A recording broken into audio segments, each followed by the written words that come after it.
Part 3. Ay, napakadaya naman talaga. Pinalo ni Stella ang braso ni Zion, dahil nakita niya itong pasimpleng kumukuha ng baraha na nilapag na. Hindi ka makakalusot sakin. Malakas ang radar nito, Prey. Hindi basta-basta. Ikaw na Mr. Englishero, isang baraha lang ang bunutin mo ha. Baka dalawa na naman ang kunin. Mababato ka na kita. Napakadaya nyo talaga lahat. Kasalukuyan silang naglalaro ng tungit sa living room. Dahil sa walang magawa, halos lahat ng board games ay naglaro na nila. Poker, dama, Scrabble, chess, as in lahat-lahat na. Pero tatlo lang ang naglalaro. Si Stella, Kenzo at Zion. Busy kakain itong si Cyrus at hindi pa din makaget over itong si Koa dahil natalo siya ni Stella sa cooking contest nila.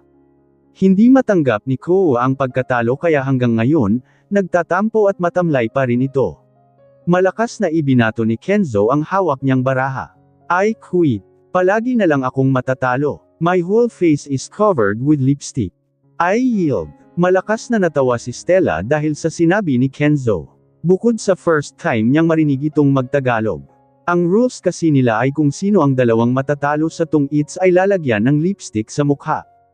At dahil laking kalye itong si Stella ay palagi siyang nananalo. Kahit pa magtungits siya nang nakapikit siya pa din ang mananalo. Pambihira kasi itong si Stella. Lumaki ka ba sa pasugalan at alam mo lahat ng larong sugal? Naiiling na sabi ni Zion at ibinato din ang baraha na hawak. Iba naman ang laruin natin.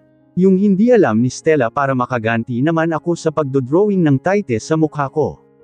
Malakas na tumawa si Stella at iniligpit ang baraha, buti nga yan lang ang drinoong ko, anito sa katinuro ang mukha ni Kenzo na puno ng drawing ang mukha gamit ang lipstick. Tingnan mo ang mukha ni Mr. Yamat Kudasai. Dahil focus kanina sa laro si Zion ay hindi niya alam kung anong pinaggagawa ni Stella sa mukha ni Kenzo, at nang makita niya ang ginawa ng dalawa malakas siyang natawa at gamulong pa sa sahig. Ang sala-hula mo talaga, Stella. Parang hindi ka babae. Salita ni Zion sa gitna ng pagtawa. Stop calling me names, Ms. Stella, sabi ni Kenzo at kinuha ang cellphone niya at tiningnan ang mukha. What the heck? You draw vagina on my face. Stella, it's gross. Bulalas ni Kenzo at tumakbo patungong kusina para siguro burahin ang nakadrawing sa mukha. Wala pang gumagawa ng ganun kay Kenzo saad ni Cyrus na busy kakain ng apple habang nakasunod ang tingin sa tumatakbong si Kenzo. It's only you, Ms. Stella who can mess around with Kenzo. Mainitan ang ulo ng lalaking yun pero pagdating sa'yo, napakapasensyuso, nakahanap din ng katapat, nagmamali naman ng umisi si Stella. Syempre, ako na to, lahat na aakit sa taglay kong kagandahan. Walang kaakit-akit sa'yo, Stella. Matabang na saad ni Koa na ngayon ay masama pa din ang loob. Sus, bitter ka lang kasi natalo kita sa cooking contest. Move on din pag may time, Koa. Better luck next time. Isang genius pa kasi na katulad ko ang hinamon mo, ayan tuloy nagmumumok ka dyan. Kantsaw ni Stella. Umirap naman sa ere si Koa at bumalik sa pagiging sad boy dahil hindi niya pa din matanggap ang pagkatalo sa cooking contest. Why this lipstick can't get rid of? Unang bungad ni Kenzo. Kada dating lang nito galing kusina. Basa pa ang mukha nito at pulang-pula. I rubbed hardly as I can but it doesn't fade. Anong klaseng lipstick to, bakit hindi matanggal tangaal? Kinukuskos pa ni Kenzo ang mukha gamit ang towel na may sabon. Napuno ng malakas na tawa ang buong living room. Naluha pa nga si Stella kakatawa. Waterproof ang lipstick na yan, Mr. Englishero. Ani Stella habang humahagalpak ng tawa. Pinalo-palo pa niya ang hita sa kakatawa. Hintayin mo na lang mawala yan. Mga 6 na oras. Don't call Mr. Englishero. It's Kenzo. My name is Kenzo and not Mr. Englishero or Yamat Kudasai. Keep that in mind. Naiinis na nasabi ni Kenzo dahil hindi matanggal-tanggal ang drawing na ari sa mukha niya. Saka padabog na bumalik ulit sa kusina habang nagsasalita, the heck is this lipstick? Arg! This life. Halaka, ginalit mo si Mr. Yamat Kudasai, pananakot pa ni Zion kay Stella, pero tumatawa naman ito. At talagang ikumpas-kumpas pa nito ang hintuturo. Sigurado akong stress yun ngayon. Pero itong si Stella parang hindi naman natatakot. Tumatawa pa nga. Mauubusan na siya ng hangin kakatawa. Nakakatawa siya, halakhak ni Stella saka humiga sa sahig at idinapa ang braso bago ipinikit ang mata. Ngayon na lang ulit ako naging masaya ng ganito. Sarap tumawa ulit. Ang masayang tuno ni Stella ay biglang nagbago nang sabihin niya ang huling kataga. Kahit iyon ni Zion at ni Cyrus na busy kakain. Kahit ang nagmumumok na si Koo sa gilid ay napansin din ang biglang pagtamlay ng boses ng dalaga. Bakit ka kasi hindi tumawa ng mag-isa dyan? Eddie, sana palagi kang masaya. Zion joke trying to light up the mood. Idinilat ni Stella ang mata at tumitig sa kisame. Wala na kasi ang kumpare ko. Mahirap naman tumawa ng mag-isa lang. Baka masabihan ako ng baliw, sinong kumpare? Tanong ni Koa. Parang tambay lang ito sa kanto kung makakumpare. Tatay ko. Napaubo naman si Cyrus dahil nasamid siya sa sagot ng dalaga. Tatay pala niya ang tinutukoy na kumpare. Iba talaga ang trip nitong si Stella. Bakit nasaan ba ang tatay mo? Kuryusong tanong ni Koa. Sumeryoso ang mukha ni Stella kaya mataman na naghintay ang tatlo sa sagot ng dalaga. Huminga muna ng malalim ang dalaga bago sumagot. Nandon kay San Pedro, nakipagsabang. Parang biglang may dumaan na anghel dahil biglang tumahimik ang buong paligid. Wala sa tatlo ang nakapagsalita. Ang buong akala nila ay seryoso ang magiging sagot ng dalaga dahil biglang sumeryoso ang mukha nito. Pero itong si Zion ay hindi nakapagpigil kaya humagalpak ito ng tawa. Hindi naman dapat siya tatawa pero hindi niya mapigilan sa sarili.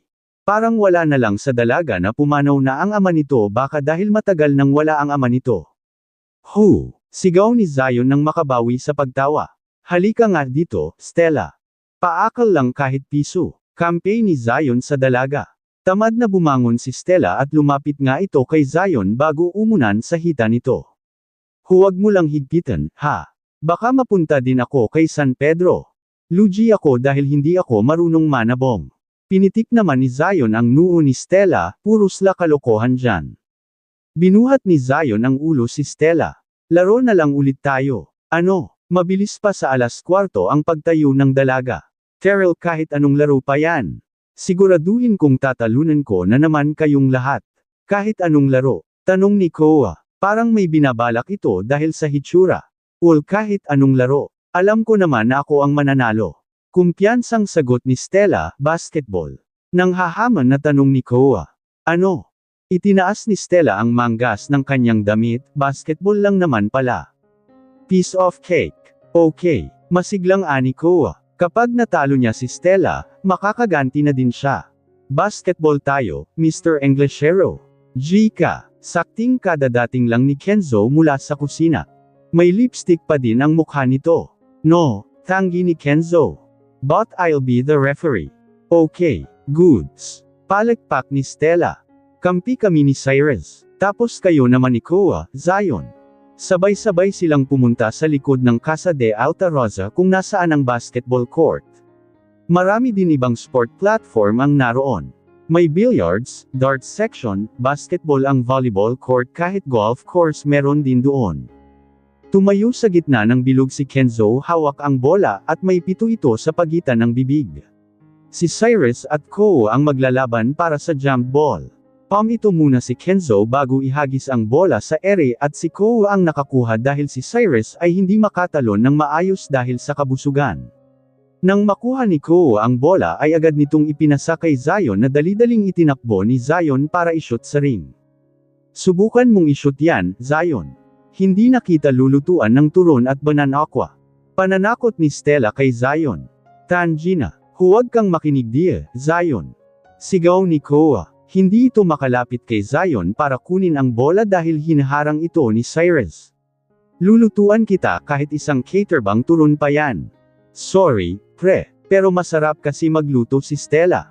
Ani Zion bago ipinasa kay Stella ang bola. At agad na itinakbo ito ni Stella patungong ring nila at ipinasok. 1.4 Team Stella. Anunsyo ni Kenzo gamit ang megaphone. Yahuul tumakbo si Stella papalapit kay Cyrus at yamakap habang tumatalon-talon. Yun lang pala ang strategy para hindi i-shoot ni Zion ang bola. What the fuck are you all doing? Said the baritone voice. Lahat ay nakatingin sa nagsalita. Pero iisang tao lang ang nakakuha ng atensyon ni Stella. "Oh my God! Baby Ando Cole," sigaw ng dalaga at patakbong nilapitan ng anak at yinakap iyon. "Na-miss ka ni Mama." In 3 days since Phoebus left, he could sense that something has changed. Kasalukuyan siyang nasa kusina habang umiinom ng beer, kasama ang 4 niyang kaibigan na kanina tahimik at hindi makatingin sa kanya ng diretso. "What are you all doing here while I'm away?" Yuzisa ni Phoebus sa mga kaibigan. "Why do I feel that you are all hiding something from me?" Sunod-sunod ang naging pag-iling ni Zion at sumagot, "Wala naman importante kaming ginawa, Big Boss. Naglaro lang kami ng kung ano-ano na maisipan namin habang wala kayo. Nagpakabait kami, behave kami dito." Phoebus raised her brows. "Behave? How do you explain that?" Tinuro ni Phoebus ang mukha ni Kenzo na may bahid pa din ng lipstick at kitang-kita pa doon kung ano ang nakadrawing. "Yan ba ang sinasabi mong behave, Zion?" Dahil nakita na naman ni Zion ang mukha ni Kenzo, malakas na naman itong natawa. "Putek talaga. One laugh and you'll be dead, Zion," Kenzo said in warning, but Zion still laughed hard. "You also have a dick drawing on your face, Zion," Phoebus pointed out. "Sino ba ang may gawa niyan sa inyo?" Tinuro naman ni Phoebus si Koa, na tahimik lang at parang masama ang loob. "And look at this bastard here, parang pinagsakluban ng langit. At ikaw naman, Cyrus, kanina ka pa kain ng kain dyan. Hindi ka pa babusog?" Tila stress na bumuntang hininga si Phoebus. "Seriously, what the hell happened here at bakit ganyan ang mga hitsura nyo?" Si Ms. Stella ang may sala ng lahat ng ito. Halos lumabas pa ng leeg ni Koa ang mga ugat nito dahil sa pagsigaw, "That woman is a wicked. I'll get my own revenge. Maghihiganti ako sa kanyal, you look stupid, Koa," komento ni Cyrus. Umismid lang si Koa bago humalukip-kap sa gilid at bumalik sa pagiging sad boy. "I still can't believe that Ms. Stella beat me. Hindi ko matanggap ang pagkatalo ko, tanggapin mo na lang, Koa." Kumbansi ni Zion, itong si Kenzo nga ay nag-move on na. "Ikaw din. Kahapon pa ang naging cooking contest niyo pero hindi ka pa din nakaka-move on. Para kang si Big Boss, hindi maka-move on kay Vernez." "Shut the hell up, Zion." Baritonong saad ni Phoebus sa kaibigan. "Your mouth was digging too deep." "Tatahimik na po, Big Boss." Pabalang na sagot ni Zion sa kaumirap. "Stop rolling your eyes, Zion.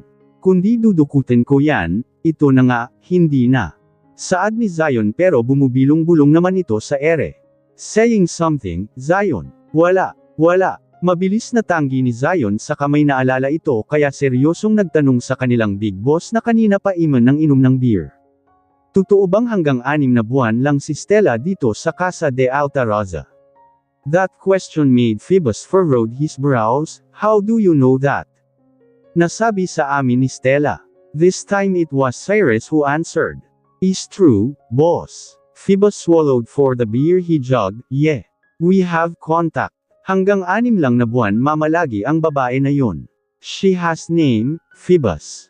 Kenzo spoke using his calm yet heavy tone. "It's Stella." Seryosong kinilatis ni Phoebus ang kaibigan na si Kenzo. "Something's wrong with you, Kenzo," Phoebus stated. Kenzo shrugged. "She's the only person who beats me on chess. She got my respect." Phoebus was slightly stunned. Sa kanilang 5, si Kenzo ang pinakamagaling pagdating sa chess. Kahit siya hindi matalo-talo si Kenzo. Pero ang matalo ni Stella si Kenzo sa chess. It's a new thing for him. "Tinalo ka niya sa chess?" Phoebus asked, bewildered. "That's odd." "She did," pakikisabat ni Koa. "And she beats me too in cooking contest and she knows how to play tung its ang poker. Tinalo niya kaming lahat sa board games. Kahit nga sa billiards tinalo kami." Umiling-iling pa si Cyrus na parang hindi ito makapaniwala. "She is really something." Phoebus on the other hand, shocked at the news. He didn't know Stella could be that good on games and all. Parang hindi naman kapani-paniwala iyon. "Is she that good?" Paninigurado talaga ni Phoebus. Baka nagkakamali lang siya ng pagkakadinig. "Yep." Nag-thumbs up pa si Cyrus. "She's just acting dumb but the truth is, she's really a genius one." Hindi makapaniwalang umiling si Phoebus. No wonder she graduated as magna cum laude. And study psychology as her second program. Hitam parang proud na ani Zion. Matalino talaga si Stella. Nagpapanggap lang na bobo. Sana all na lang ako. Ako kasi kahit hindi na magpanggap, talagang bobo ako. If that's the case, takang ani ko. Why she's acting always like a dumb. Para hindi na makatanggap ng masasamang salita ang tatay ko. And a 5 set of eyes glance at the door. At sabay silang lahat na napasinghap nang makita doon ang dalaga na nakakrus ang braso sa harap ng dibdib nito at nakasandig sa hamba ng pintuan. Pinagchichismisan niyo pala ako, ha? Ani ng dalaga habang naglalakad patungong ref at kumuha doon ng fruit juice ni Ando. Ang tatay ko kasi hindi nakapagtapos ng pag-aaral. Hanggang grade 2 lang. Tumayo si Stella sa harap ng 5 lalaki na natameme. May 6 na kapatid ang tatay ko at si tatay ang panganay. Mahirap lang ang tatay kaya napilitan na tumigil sa pag-aaral dahil hindi kaya nina lola at lolo na pag-aralin ng sabay-sabay sina tatay. Kwento ng dalaga, fast forward. Naging personal bodyguard ang tatay ko. Yun kasi ang trabaho na inalok sa kanya ng kaibigan ni tatay. Naging maayos ang trabaho ng tatay ko hanggang nakapagtapos ng pag-aaral ang lahat ng kapatid ni tatay ko. Tapos isang gabi, nagpunta ng club ang tatay ko dahil doon ang punta ng taong binabantayan ni tatay. Syempre celebrate ganun, nalasing ang tatay ko. Kaya ayun, sumama sa babae na nag-alol na mag-Sogo Hotel daw sila. At doon ako nabuo. Ang kwento dati ni tatay ay nag-live-in daw sila ng nanay ko tapos naghiwalay lang nang ipinanganak ako. Pare-derchong kwento ni Stella na parang baliwala lang iyon sa dalaga. Pero hindi ako sure, pangalan lang kasi ang alam ko tungkulan nanay ko. Ayon din sa chismis hindi daw ako anak ni tatay dahil matalino daw ako at maputi. Dahil alam naman sa buong barangay namin na sa club na kilala ni tatay ang nanay mo kaya sabi nila ibang lalaki daw ang nakabuntis sa nanay ko at hindi ang tatay. Ngumiti si Stella pero hindi ang ngiti na masaya. Hakita ko isang beses na nakipag-away ang tatay ko dahil sinabihan na hindi niya daw ako anak dahil hindi daw magkakanak ng matalino ang tulad ni tatay na hanggang grade 2 lang. So, since then, I acted like I'm dumb just to make my tatay at peace. Pumalakpak si Stella, so ayon ang summary ng aking buhay. Wala na akong tatay, hindi ko kilala ang nanay ko, walang silbi din ang mga tita at tito ko sana pala nagpasa na lang ako ng biography kaysa resume, Naglakad si Stella palabas ng kusina pero bago pa man ito makalabas ay nagsalita itong muli. Kung may tanong kayo tungkol sa akin, tanong nyo na ng diretsahan para hindi na kayo mag-overthink, huling sabi ng dalaga bago umalis ng kusina dala ang fruit juice. Ang 5 naman na kalalakihan ay hindi makapagsalita at nakangangalang. Ang buong akala nila ay nagagalit ang dalaga dahil pinag-uusapan nila ito. They didn't expect that Stella would share her life story just like that. Na parang wala lang ang kwento nito. Kakaiba talaga ang babaeng yun. Saad ni Zion matapos makabawi sa gulat. Galing niyang magsumarize, parang kilala ko na agad siya. Parang proud na humalaklak si Kenzo, that's why she's one hell of a woman. Alam ko na ngayon kung bakit gusto siya ni Andrew. Si Phoebus ay hindi pa rin makabawi. At sumang-ayon na lang sa sinabi ni Kenzo she's indeed, one hell of a woman. Masayang nagising si Stella dahil gusto niyang handaan ng almusal ang anak na noalay sa kanya ng 3 araw. 3 araw lang yun pero parang ilang buwan na nang ulila si Stella. Binuksan ni Stella ang napakalaking refrigerator at namili kung ano ang lulutuin niyang almusal. Bukod sa mga karne ng baboy at baka ay wala nang ibang karne doon. May iilang isda at mga gulay doon. Hotdog at bacon lang din ang processed foods na nandoon. May langganisa at tosino din pero ayaw niyang lutuin iyon. Bakit walang manok dito? Kausap ni Stella sa sarili. Magluluto pa naman sana ako ng fried chicken. At dahil walang makitang manok si Stella nagluto na lang siya ng gulay. Nagluto siya ng chop suey pero bukod sa gulay nagprito din siya ng isda, hotdog, bacon at corned beef. Inunat niya munang lutuin ang mga processed food, sinunod ang pagprito ng isda at ang panghuli niyang niluto ay ang chop suey. Stella was humming as she cooked the vegetable. She's paying too much attention to what she's doing that she didn't even notice someone enter the kitchen. Andrew doesn't like vegetables. A deep baritone voice fanned against her ears. Your effort will go to waste. Kahit na hindi lingunin ni Stella kung sino ang nagsalita, kilala niya ito.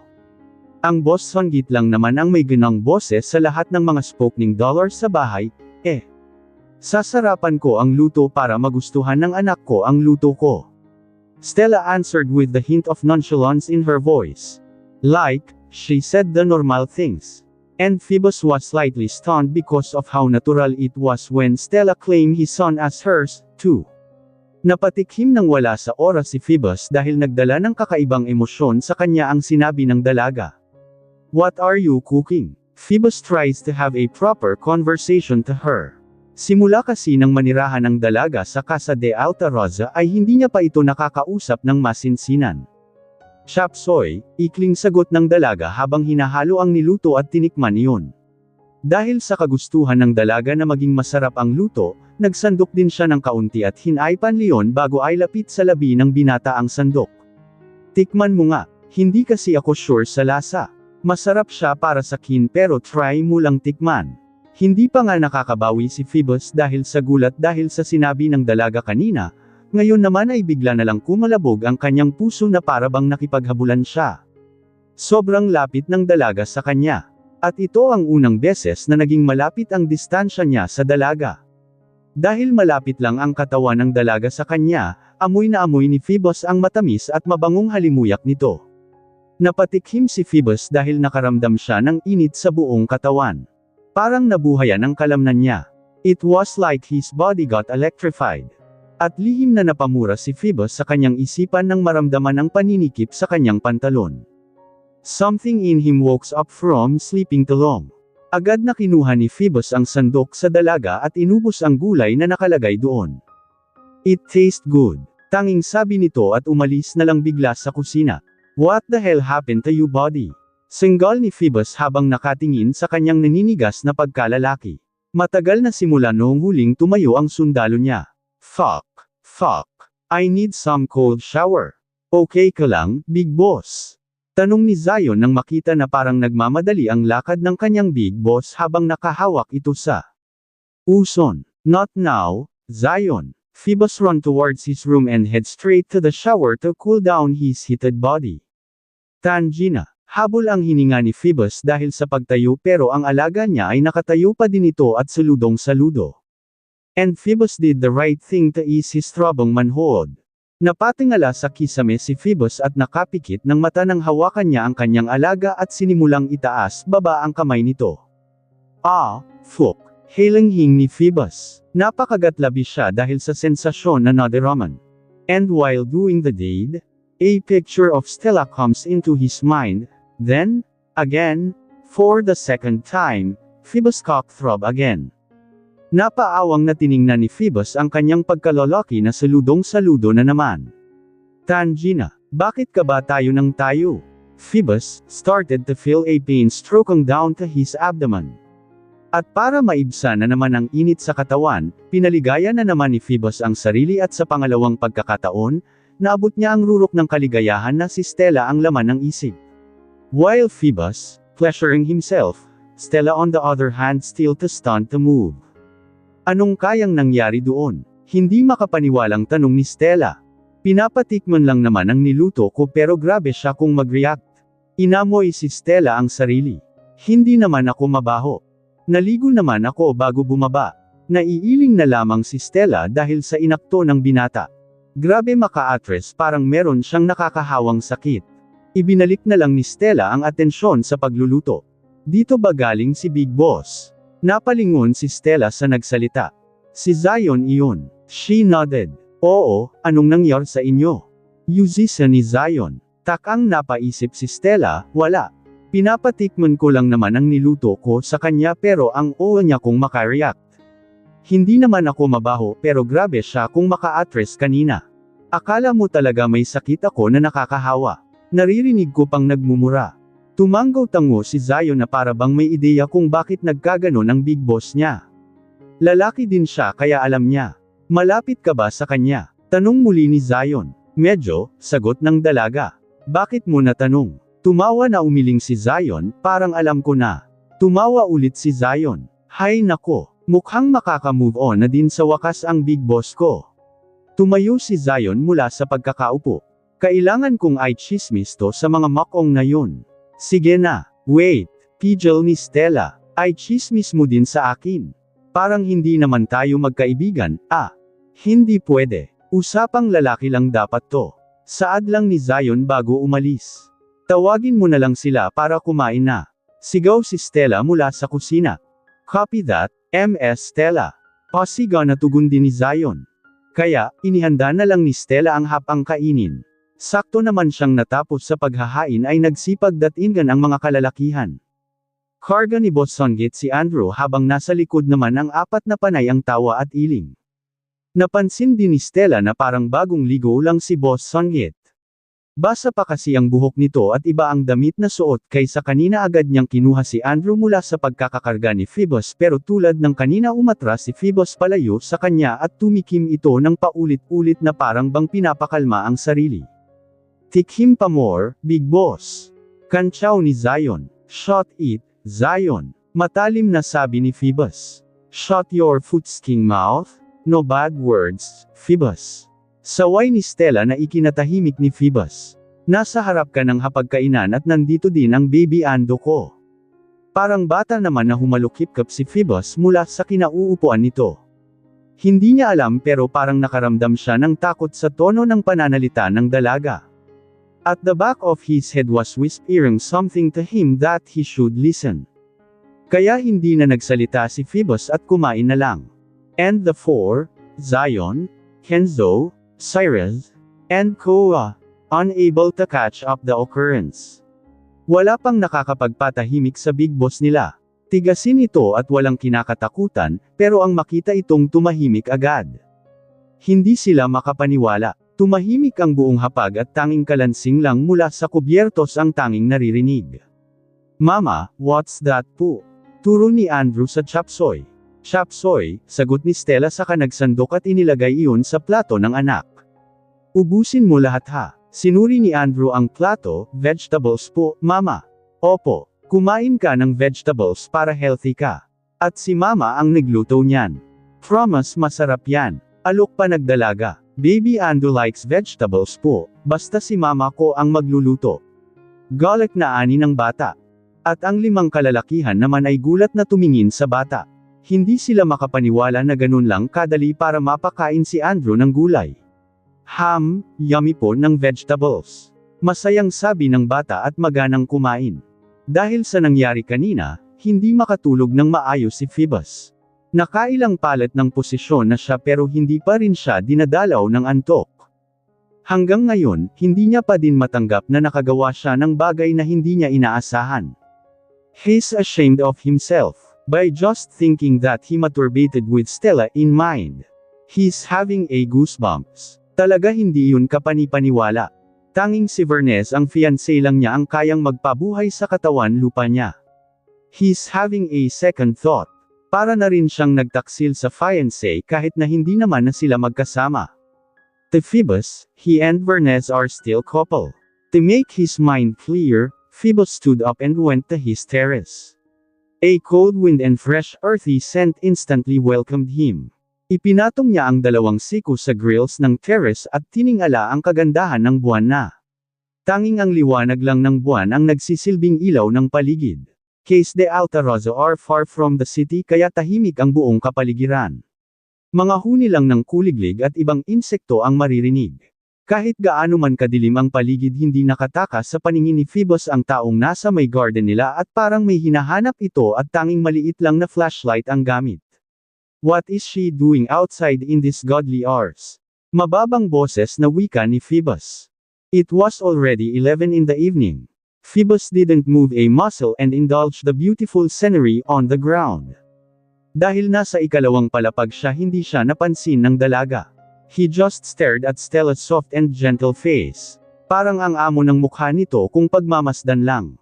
Kahit malayo at madilim na aninag pa rin ni Phoebus ang napakaganda mukha ng dalaga. Suddenly, Phoebus' heart started pounding hardly. Parang nakipagkarera ang kanyang puso dahil sa sobrang lakas ng kalabog noon. What the heck is this? Pinalo-palo ni Phoebus ang kanyang dibdib kung nasaan ang puso nito. Simula nang maamoy niya ang mabangong halimuyak ng dalaga, hindi na niya mapigilan lagi ang pagkalabog ng kanyang puso tuwing nakikita niya ang dalaga. Stop, you idiot heart. Stop beating like a crazy shit. Pero imbes na tumigil sa pagtibok ang kanyang puso, mas lalo patuloy itong kumalabog.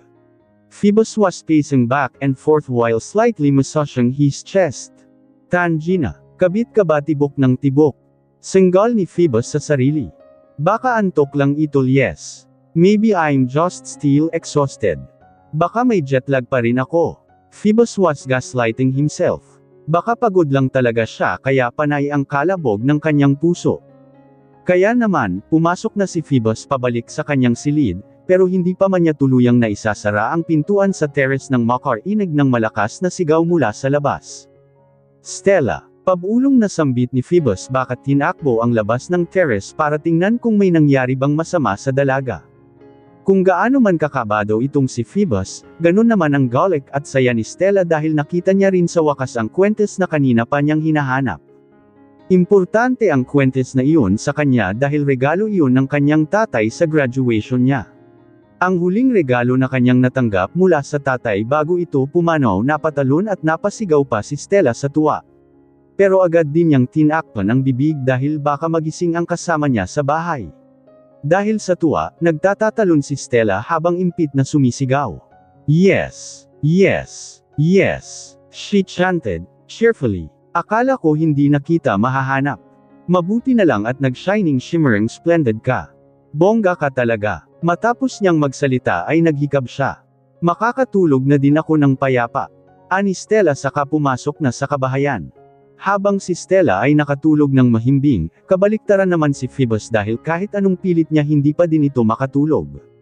Feeling niya mababaliw na yata siya. Hanggang sumapit ang hating gabi, dilat pa rin ang mga mata ni Phoebus. Kung ang kasamahan niya sa bahay ay tulog at naghihilik na, si Phoebus naman ay puyat na puyat. And when the morning came, all of the people in Casa de Alta Rosa were delighted to woke up. Phoebus was feeling miserable and lightheaded. Anong nagyari sa'yo, Big Boss? Tanong ni Zion habang nagkakape sila sa gazebo. Parang hindi ka nakatulog, laki ng mga eye bags mo. Hindi ka na, pogi katulad ko. Naghikab si Phoebus at tinungga ang kape. I didn't sleep a wink last night, Zion. My head is throbbing and aching kaya kung ayaw mong mabalibag ng wala sa oras, tumahimik ka. Pilit na tinatago ni Zion ang tawa niya. Muntik pa siyang mautot kakapigil sa tawa niya. Mahirap na at bad mood ang Big Boss nila baka hindi lang pagbalibag ang magawa ng Big Boss niya at mabigwasan din siya kapag inasara niya pa. Phoebus stood up irritatedly and left the gazebo. Balak niyang tumambay muna sa kusina dahil wala siya sa mood. Kailangan niya din pakalmein ang sarili. Kaya diretso lang ang lakad niya at agad napatigil si Phoebus nang madatnan niya ang pinakamagandang tukso at ang taong gusto niyang iwasan at ayaw na makita. But instead of avoiding Stella, Phoebus indulged himself watching her playing with his son. In his eyes, Stella was like a sunflower. She beams positivity that can bring out someone from darkest desperation. She radiates too much light. Laway mo boss, tumutulo na, boses iyon na nagpabalik kay Phoebus sa realidad.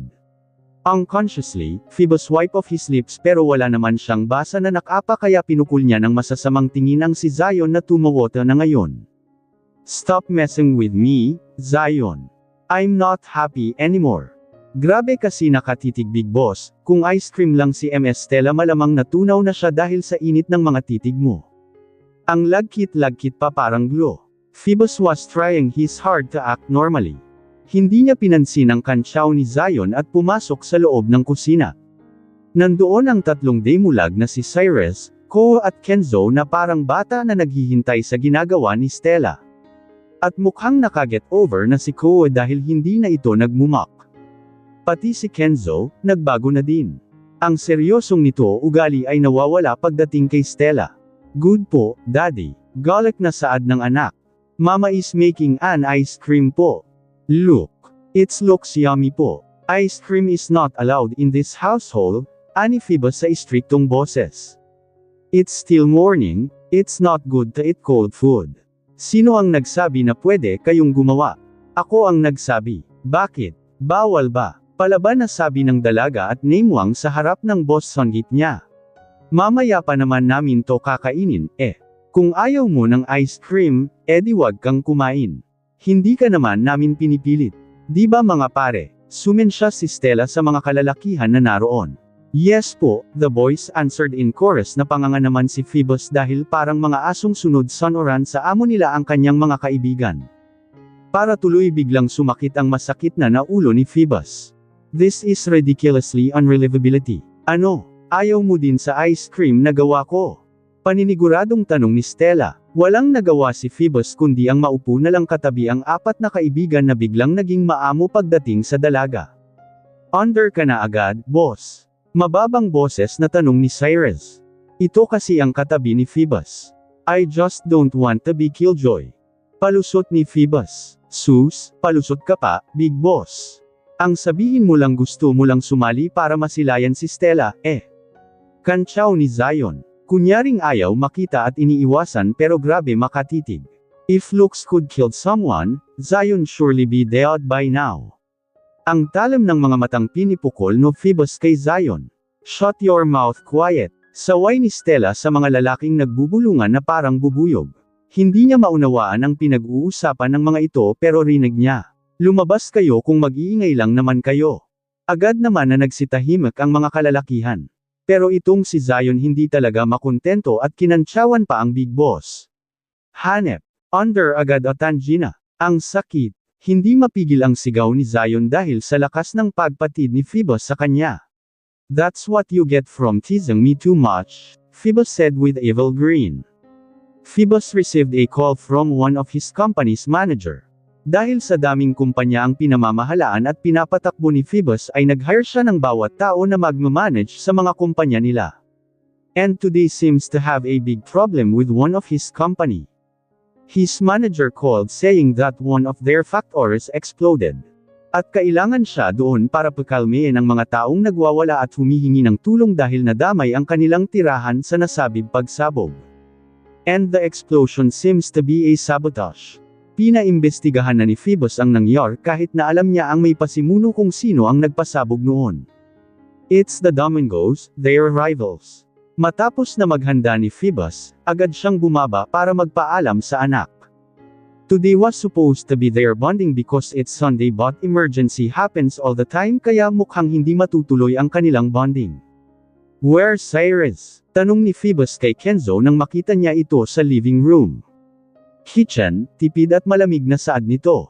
Lihim na napailing si Phoebus. Kapag talaga ibang tao talaga ang kausap nitong si Kenzo ay napaka-intimidating pero kapag si Stella ang kausap, napaka-amo. At isa din napansin ni Phoebus ay naging tambayan na ng mga kaibigan niya ang kusina dahil din kay Stella.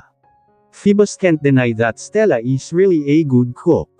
At dahil mahilig magluto itong si Stella palaging tambayan ang kanilang kusina para lang matikman ang luto ng dalaga. Pagkadating niya sa kusina ay kabaliktaran ang nadatnan niya. Hindi si Stella ang nagluluto kundi si Zion. At parang sasabak. Sa gyera ang pastora nito dahil may hawak itong natakip ng kaldero para gawin panangga. Tanggi ng mantika. Leche. Ang sakit. Sigaw ni Zion habang nagpiprito ng isda. Subukan mong tumalsik. Babuhusan kita ng tubig, animal ka. Go! Uncle Zion, you can do that po. Pagpapalakas loob pa ni Andrew. Napailing na lang si Phoebus.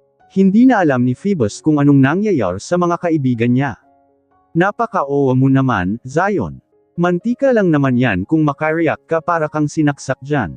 Komento ng dalaga. Nakakandong ang anak niya sa hita nito. Ano kaya ang feeling kung ano ang nakakandong sa hita ni Watda? Kung ano-ano na lang ang naiisip niya. What's happening to his mind? He's getting malicious now. A pervert freak. Cyrus, tawag pansin ni Phoebus kay Cyrus na kumukuha ng video sa miserabling si Zion dahil sa mantika. I need a driver come with me. Hindi ako available, boss. Agarang tanggi ni Cyrus na nagpanganga kay Phoebus. Iba na lang. Just what the hell did my driver say? You're my driver, Cyrus. Phoebus pointed out. Alam ko naman yun, boss. Ako ang driver mo pero hindi ako pwede ngayon. Busy ako. Cyrus answer nonchalantly. Si Koa na lang ang gawin mong driver boss. Total si MS Stella naman ang tagaluto na sa bahay.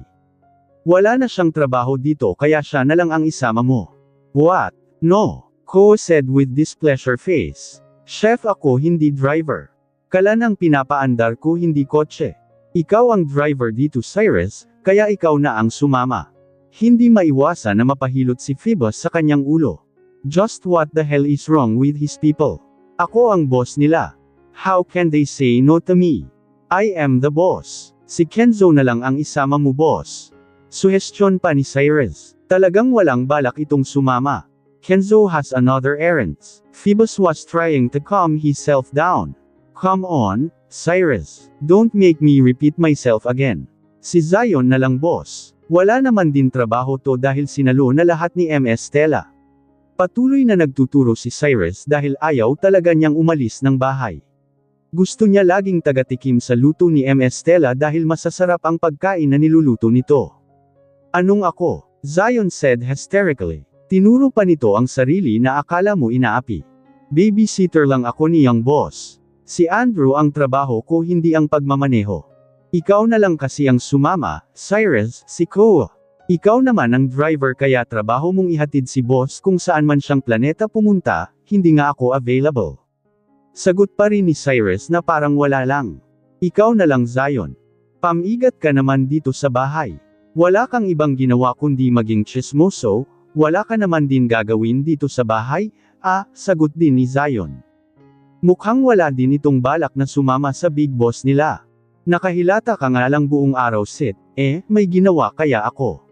Wika ni Cyrus. Ano? Sabay-sabay na tanong ni Phoebus, Zion at Koa. Tagatikim ng niluluto ni MS Stella. Cyrus answered with serious tone making the three gape in shock. Trabaho din naman yun, Phoebus, Zion and Koa still couldn't recovered from their shock until they heard an harmonious and joyful laughter and their eyes gazed on the person who's laughing his ass off. Si Stella ang tumawa ng malakas habang pinapalo-palo pa ang mesa dahil sa kakatawa. Hanako, Mr. Driver, said Stella between her laugh. Akala ko kung anong rason mo. Yun lang pala, Gage. Bumantong hininga muna si Stella. Tumigil na siya sa pagtawa dahil ramdam niya na ang sakit sa tiyan. Ikaw na ang sumama, Mr. Driver. Sige na. Antag si Stella kay Cyrus. Mukhang emergency naman ang pupuntahan ni Boss Sanggit. Pero wala kang tagatikim kapag magluluto ka. Ani pa ni Cyrus na parang bata. Ayaw kong umalis, MS Stella. Muling tumawa si Stella. Sumama ka na. Bilasan mo enlan pera makauwi ka kaagad. Ipagluluto kita ng apple pie pagdating mo. Oh, okay. Dali ang pagsang-ayon ni Cyrus. Halika na, boss. Para makauwi ako agad. Mag-Uber ka na lang pauwi dahil mauuna ako sayo. Huling saad ni Cyrus sa kadali-daling umalis ng kusina. Faster boss. Ang bagal mo naman kumilos. Sigaw pa nito. Laglag pa nga naman si Phoebus habang nakatingin sa papalayong balto ni Cyrus, he agreed just like that. Hindi makapaniwalang tanong ni Phoebus sa hangin kung gaano katigas pasunurin ni Phoebus si Cyrus ganon naman kadali ang pagpayag nito kay Stella. Siya itong boss pero hindi siya ang sinusunod. Grabe na talaga to. Hindi na makatarungan. Andrew, my son. Tawag pansin na lang ni Phoebus sa anak, we will gonna postpone our Sunday bonding today. Daddy has emergency. Is that okay with you? Masayang ngumiti si Andrew. Opo, Daddy. Mama is here naman po. Kami na lang dalawa ang mag-pie play, okay, ani Phoebus. But I'll try my best to come home early, pahabol pa na saad ni Phoebus. Okay po, sagot ni Andrew bago inginuso ang labi. Kiss ko po, Daddy. Phoebus chuckles, Daddy almost forgot. Phoebus lean on and kiss his son pouting lips. Si Mama po, Daddy. Kiss mo po din si Mama. Napatikhim si Phoebus at tumingin sa dalaga. Kiss daw kuno, Big Boss. Udyok pa ni Zion, halatang kinikilig ito dahil panay ang yugyog nito kay Koa na hindi na may pinta ang mukha. Kiss, kiss, kiss. Hindi na kailangan, Stella said in awkward manner. Baka malate na ang daddy mo naputol ang salita si Stella nang maramdaman niya ang malambot na bagay na dumampi sa pisngi niya. Goodbye, my son. Ani Phoebus saka naglakad at muling nagsalita and goodbye, mama. Wait for daddy to come home. Ay. Talaga naman. Goodbye mama, daw. Kinikilig na sigaw ni Zion at nagpagulong-gulong sa sahig. Tumayo ka nga dyan, Zion. Para kang timang dyan. Malakas na pinatid pa ni Koo si Zion na parang uod kakagulong sa sahig. Habang si Stella naman ay wala sa sariling napahawak sa kanyang pisngi kung saan siya hinalikan ni Phoebus. Lakas ng tibok ng puso niya at kinikilig ng slight. Koo, dalhin mo ako sa hospital. Ang lakas ng puso ko dahil sa kilig. Parang ma-heart attack yata ako. Parang tanggang sambit ni Zion umiling na umalis si Phoebus sa kusina, rinig niya pa ang sigaw ni Zion. Baliw talaga ang isang yun kahit kailangan. Ginanahan tuloy si Phoebus.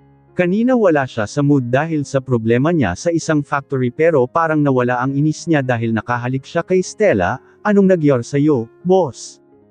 Tanong kaagad ni Cyrus at halata sa mukha nito na nababagot kakahinte. Bakit ang tagal-tagal mo? Namumula pa ang mukha mo, Phoebus grinned like an idiot. Nothing much, I just kissed Stella on her cheeks. He proudly said before sleep in his car, leaving the gaping Cyrus in shock. Nicest nis, mukhang naiinlababo na ang ating boss, sanggit kay MS Stella.